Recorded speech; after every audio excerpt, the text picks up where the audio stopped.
Today, I've got an old iMac G5 from 2007, and we'll be seeing how well it fares in 2022, as well as, well, how the technology has progressed through the years. But this video may be a little bit more for me than you, considering I'm kind of a nerd when it comes to these things.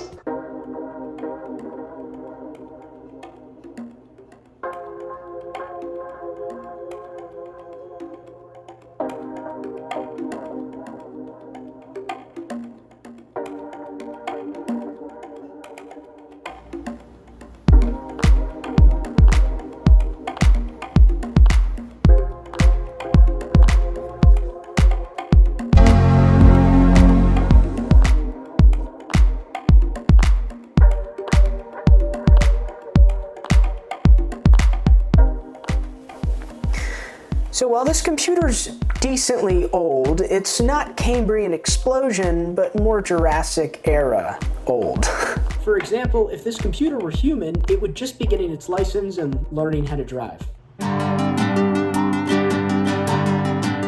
One thing I like about this Apple computer is its unique, fascinating, artistic design. It seemed like a lot of the Windows computers around this time, IBM, Dell, those computers of sorts, they look like they belong to the Flintstones.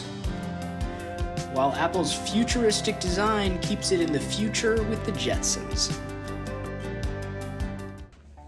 Now, I'm not one of those YouTubers that's going to totally hate and crash on Windows, but they definitely took the strategy of drafting behind the fastest car, in my opinion, in some of the earlier years. Back to the design, regardless of your feelings or stance on Apple as a whole, they do have interesting product designs. And this one still has the CD-ROM.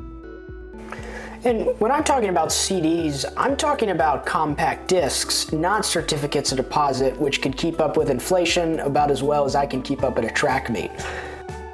So you don't have all the applications you normally have. I originally wanted to edit the video on this computer, and they don't have iMovie. When I try to go to the App Store, they won't download it because this thing's way too out of date. But we do have a Final Cut Pro trial on here, which I looked at, and here, I'll show you.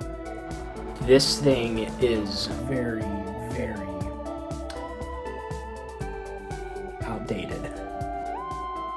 Other than Final Cut Pro, you've got a couple more applications on here. Nowhere near what you'd, well, expect to see on an Apple computer today. You've got the traditional mail, you've got Photo Booth, QuickTime Player, Preview, Safari, yada yada yada, the whole thing. But I'm really interested to see how Safari can handle today's network. So right off the bat, Apple seems to have trouble loading their own page, which is to be expected. Apple's got, well, kind of a fancy web page. A lot needs to load on it, and I wouldn't be surprised that the 2007 Mac, well, can't handle it. But I want to definitely test the speed of the internet here.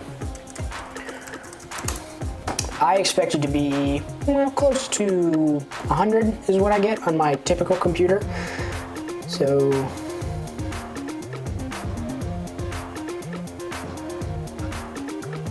well, it looks like it can't load the speed test, so it doesn't look like we'll be testing the speed of the internet.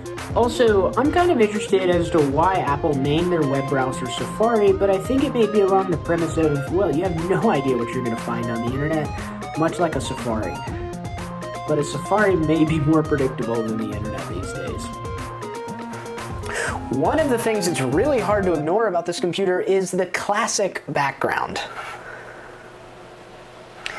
And I mean, it's just one of those iconic things about the MacBooks around this time. I will say though, to the people that photograph and try to recreate Apple's background, if Apple ever decided to go back to their Galaxy and Nebula type backgrounds, well, these people would have probably a harder time to do that. To anybody that remembers the video to the right of me, that's impressive, but I'm mainly showing it because I've linked it in the description. You should 100% check it out. This was in the early days of the internet, and I remember being a kid and loving this video. It's basically Bill Gates and Steve Jobs, and they fight in a cartoon world, and it's definitely worth watching. Probably one of the best videos on the internet. back to the physical design of the computer, the bezels aren't too big, but it's definitely borderline bezel city. So coming around to the back of this iMac, you've got, well, what looks to be the first iteration of the $1,200 stand for their monitor. I think it's something along the name of the XR Stand Pro Max Ultra Plus subscription edition. No, I have no idea. But they also have on the back the iMac logo, many ports, which is, well, it used to be a rare sight, but I will give it to Apple. They did bring back some of the ports on their new computers. And 2 vents for cooling. The air is sucked in behind the stand, and then the exhaust vent up here. Back when Apple realized that, well, thermodynamics exists, and you should probably take it into consideration when designing a computer. But Apple has since fixed their thermodynamics problem. My computer, which is a 2019 MacBook Pro, well, it doesn't overheat, and I appreciate that, Apple. Now, the chin on the front of the computer isn't terrible, but it's definitely leaning towards Stan Smith territory. Now, if you want to pick one of these state-of-the-art machines up, they retail for about $90 to $100 for, well, a decent used one on eBay. But this video was filmed in November of 2022, so given that inflation's at an all-time high, if you want one, you might want to grab one, considering it could be closer to $12,000 by next year.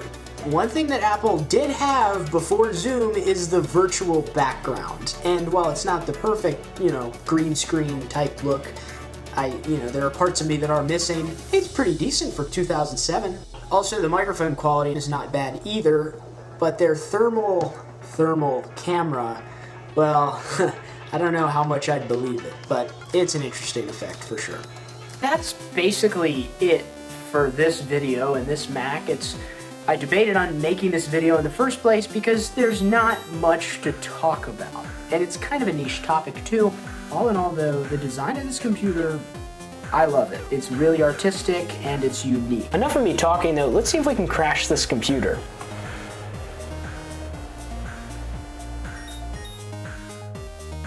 The computer finally crashed. It took a couple seconds after trying to open all the applications. No, actually, take that back. It hasn't crashed. That's kind of impressive.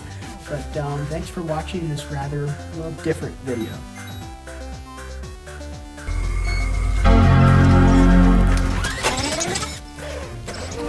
That sound is pretty hard to forget. Too much garbage in your face? There's plenty of space out in space. B&L Starliners leaving each day. We'll clean up the mess while you're away. And unfortunately, I think Wall-E's movie premise is maybe hitting a little too close to home these days.